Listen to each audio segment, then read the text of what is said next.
ಬೆಳಗಾವಿ ಜಿಲ್ಲೆಯ ಖಾನಾಪುರ ತಾಲೂಕಿನ ನಂದಗಢದಲ್ಲಿರುವ ಕ್ರಾಂತಿವೀರ ಸಂಗೊಳ್ಳಿ ರಾಯಣ್ಣನ ವೀರಭೂಮಿ ವಸ್ತು ಸಂಗ್ರಹಾಲಯಕ್ಕೆ ಸಾರ್ವಜನಿಕ ಪ್ರವೇಶಕ್ಕೆ ರಾಜ್ಯ ಗ್ಯಾರಂಟಿ ಯೋಜನೆಗಳ ಪ್ರಾಧಿಕಾರದ ಅಧ್ಯಕ್ಷ ಎಚ್.ಎಂ. ರೇವಣ್ಣ ಅವರು ಮಂಗಳವಾರ ಬೆಳಗ್ಗೆ 11 ಗಂಟೆಗೆ ಚಾಲನೆ ನೀಡಿದರು. ಈ ಸಂದರ್ಭದಲ್ಲಿ ವಸ್ತು ಸಂಗ್ರಹಾಲಯಕ್ಕೆ ಭೇಟಿ ನೀಡಿದ ಅವರು ಕ್ರಾಂತಿವೀರ ಸಂಗೊಳ್ಳಿ ರಾಯಣ್ಣನ ಅವರ ಜೀವನ, ಶೌರ್ಯ, ಹೋರಾಟ ಹಾಗೂ ಬ್ರಿಟಿಷರ ವಿರುದ್ಧ ಸ್ವತಂತ್ರ ಸಂಗ್ರಾಮಕ್ಕೆ ಸಂಬಂಧಿಸಿದ ಐತಿಹಾಸಿಕ ಮಾಹಿತಿ ಮತ್ತು ಸಂಗ್ರಹಿತ ವಸ್ತುಗಳನ್ನು ವೀಕ್ಷಿಸಿದರು.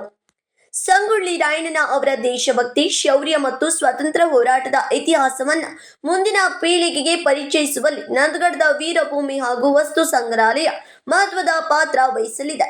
ಸಾರ್ವಜನಿಕರ ಪ್ರವೇಶಕ್ಕೆ ಅವಕಾಶ ಕಲ್ಪಿಸಿರುವುದರಿಂದ ಪ್ರವಾಸಿಗರು, ವಿದ್ಯಾರ್ಥಿಗಳು ಹಾಗೂ ಇತಿಹಾಸ ಆಸಕ್ತರಿಗೆ ಹೆಚ್ಚಿನ ಅನುಕೂಲವಾಗಲಿದೆ ಎಂದು ತಿಳಿಸಿದರು.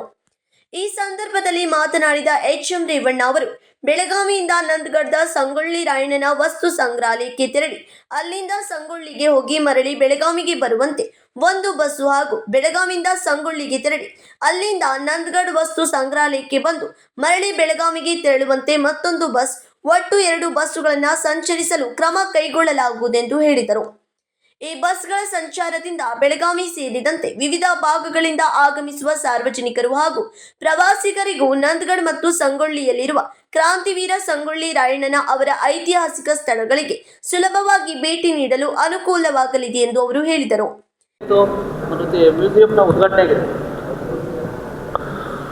ಮರೀಚಿಕೆ ಅಂತಲ್ಲ, ಇಂಥ ಕಾರ್ಯಗಳಾಗಬೇಕಾದ್ರೆ ಇದರ ಬಗ್ಗೆ ಭಾಳಷ್ಟು ಬಸವರಾಜ್ ಅಂತ ಹೇಳಿ ನಮ್ಮ ಒಬ್ಬ ಯುವಕ ಆತನು ಹೇಳಪ್ಪ ಮಾಡಿದ. ನಾವು ಕೂಡ ಇದು ಯಾವ ರೀತಿ ಇರಬೇಕು ಅನ್ನೋ ಚಿಂತನೆಗೆ ರಾಷ್ಟ್ರ ಪರ್ಯಟನೆ ಮಾಡಿದ್ವಿ.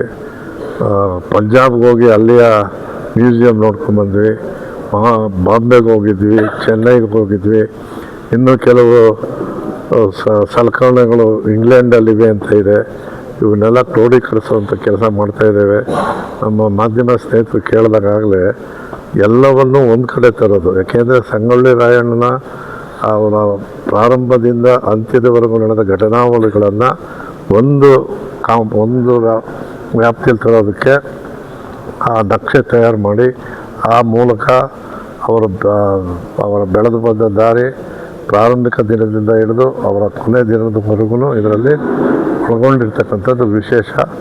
ಜೊತೆಗೆ ಒಂದು ಹೇಳಬೇಕೋ ಬೇಡವೋ, ಸರ್ಕಾರ ಬದಲಾವಣೆ ಆದ ಸಂದರ್ಭದಲ್ಲಿ ಮಾನ್ಯ ಕುಮಾರಸ್ವಾಮಿ ಅವರು ಬಂದಂಥವರು ಇದಕ್ಕೆ ಹಣ ಬಿಡುಗಡೆ ಮಾಡಿರಲಿಲ್ಲ. ಅದು ಹಾಕಕ್ಕೆ ಹೋಗಬೇಡಿ ಹೋಗಿ, ಅದಕ್ಕೂ ಕೂಡ 2 ವರ್ಷ ತಡವಾಯಿತು. ಆದರೆ ಈಗ ಮತ್ತೆ ನಾವೆಲ್ಲ ಸೇರಿ ಕೇಳ್ಕೊಂಡಾಗ ಡಿ.ಕೆ. ಶಿವಕುಮಾರ್ ಅವರಾಗಲಿ, ಸಿದ್ದರಾಮಯ್ಯನವರು ಇದಕ್ಕೆ ಹೆಚ್ಚು ಒತ್ತು ಕೊಟ್ಟು ಇವತ್ತು ಲೋಕಾರ್ಪಣೆ ಆಗಿದೆ. ಇದು ಜನರಿಗೆ, ಯುವ ಜನತೆಗೆ ಇದರ ಪ್ರಚಾರ ಸಿಗಲಿ, ಯುವ ಜನತೆಯ ಮನಸ್ಸಿನಲ್ಲಿ ಸಂಗೊಳ್ಳಿ ರಾಯಣ್ಣನ ಚರಿತ್ರೆ ಅಜರಾಮರವಾಗಿ ಉಳಿಲಿ ಅಂತಕ್ಕಂಥದ್ದು ನನ್ನ ಆಸೆ. ಸರ್, ಈಗ 150 ರೂಪಾಯಿ ಜಾಸ್ತಿ ಆಗಿದೆ ಅಂತ ಹೇಳ್ಬಿಟ್ಟು ಸ್ವಲ್ಪ ಎಲ್ಲ ಪ್ರವಾಸಿಗರು ಹೇಳ್ತಾರೆ ಸರ್. ಸಂಗೊಳ್ಳಿಲೇ 100 ರೂಪಾಯಿ ಇದೆ, ಬಟ್ ಇಲ್ಲಿ 150 ರೂಪಾಯಿ ಟಿಕೆಟು ಜಾಸ್ತಿ ಆಗಿದೆ ಅಂತ ಹೇಳ್ಬಿಟ್ಟು ಸ್ವಲ್ಪ ಪ್ರವಾಸಿಗರು ಹೇಳ್ತಾರೆ. ಏನಾದ್ರು ಒಂದು ಕಾಫಿ ಎಷ್ಟು, ಒಂದು ಬಾಟ್ಲ್ ನೀರು ಎಷ್ಟು? ಬಾಟ್ಲಿ ನೀರು 20 ರೂಪಾಯಿ ಸರ್. ಒಂದು ಕಾಫಿ ಎಷ್ಟಪ್ಪ? ಕಾಫಿ ಇರಲಿ, ಯಾಕೆಂದರೆ ಎಲ್ಲ ಇದೇ ದೊಡ್ಡದಲ್ಲ. ಪ್ರಾರಂಭ ಆಗಲಿ, ಲೋಡ್ ಆಮೇಲೆ ಸ್ಕೂಲ್ ಮಕ್ಕಳಿಗೆ ರಿಯಾಯಿತಿ ಇದೆ ಹೇಳಿದ್ದೀನಿ. ಬಲ್ಕಾಗಿ ಬರೋರ್ಗೂ ರಿಯಾಯಿತಿ ಮತ್ತು ಸ್ಕೂಲ್ ಮಕ್ಕಳಿಗೆ ರಿಯಾಯಿತಿ ಇದೆ. ಆ 6 ವರ್ಷ ಇರೋದನ್ನು ಜಾಸ್ತಿ ಮಾಡಬೇಕು ಅಂತ ನಾವು ಮಾತಾಡಿದ್ವಿ. ಬಸ್ಸಲ್ಲೇ 12 ವರ್ಷ ಮಾಡಿದ್ದಾರೆ. 6 ವರ್ಷದ ಮಕ್ಕಳು ಚಿಕ್ಕ ಹುಡುಗರು, 12 ವರ್ಷದ ಮಕ್ಕಳ ಮೇಲೆ ಮಾಡೋದು ಒಳ್ಳೆಯದು. ವಾಟ್ ಗೈಡ್ ಎಲ್ಲ ಮಾಡಿದೆ ಹೇಳಿ, ಗೈಡ್ ಬಗ್ಗೆ ಟ್ರೈನಿಂಗ್ ಮಾಡಿಸಿ ಇವಾಗ ಕರೆಸ್ತಾ ಇದ್ದೀವಿ. ಒಂದು 5-6 ಜನ ಗೈಡ್ ಫಾರ್ಮಲ್ ಟ್ರೈನಿಂಗ್ಗೆ ನಲ್ಲಿ ಕೇಳ್ಕೊಂಡಿದ್ದೀವಿ. ಅವ್ರು ಟ್ರೈನ್ ಮಾಡಿ ಕೊಡಬೇಕು.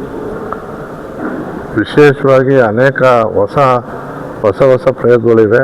ಒಂದು ರೌಂಡ್ ಹಾಕಿದ್ರೆ ಗೊತ್ತಾಗುತ್ತೆ. ನಾನಂತೂ 16 ಸಾರಿ ಬಂದಿದ್ದೇನೆ, ಅದರಿಂದ ನಾನು ಸುತ್ತುವಂಥ ಪರಿಸ್ಥಿತಿ ಇಲ್ಲ. ನೀವು ಒಂದು ರೌಂಡ್ ಹಾಕಿದ್ರೆ ಭಾಳ ಒಳ್ಳೇದು ಅನಿಸುತ್ತೆ. ನೀವೇನೇನು ಕೇಳಿದರೆ ಎಲ್ಲ ಘಟನಾವಳಿಗಳು ಏನೇನಿದೆಯೋ ಅದೆಲ್ಲವೂ ಕೂಡ ಇದರಲ್ಲಿ ಒಳಗೊಂಡಿದೆ. ಇಲ್ಲಿ ನಂದಗಢದಲ್ಲಿ ಒಂದು ರಾಯಣ್ಣ ಅವರ ಭವನ ಅದಕ್ಕೆ ನಿಂತ್ಬಿಟ್ಟಿದೆ ಸರ್. ಇಲ್ಲ, ಈ ಸಾರಿ ಮಂಜೂರಾಗಿದೆ, ಆಗಿದೆ ಈ ಸಾರಿ ಮುಗಿಯೋದು.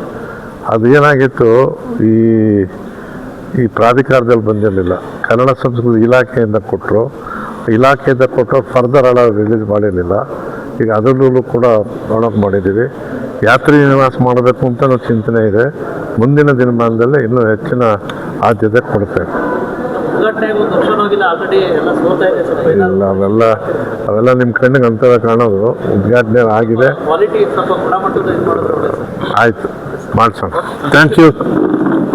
ಈ ಸಂದರ್ಭದಲ್ಲಿ ಅಶೋಕ್ ದಳವಾಯಿ, ಸಂಗೊಳ್ಳಿ ರಾಯಣ್ಣನ ಅಭಿವೃದ್ಧಿ ಪ್ರಾಧಿಕಾರದ ಆಯುಕ್ತ ಶರಣಪ್ಪ ಕುಂಗವಾಡ, ಜನಪ್ರತಿನಿಧಿಗಳು, ಅಧಿಕಾರಿಗಳು ಹಾಗೂ ಗಣ್ಯರು ಉಪಸ್ಥಿತರಿದ್ದರು. Nagesh Naikar, KMM Kannada news, Khanapur.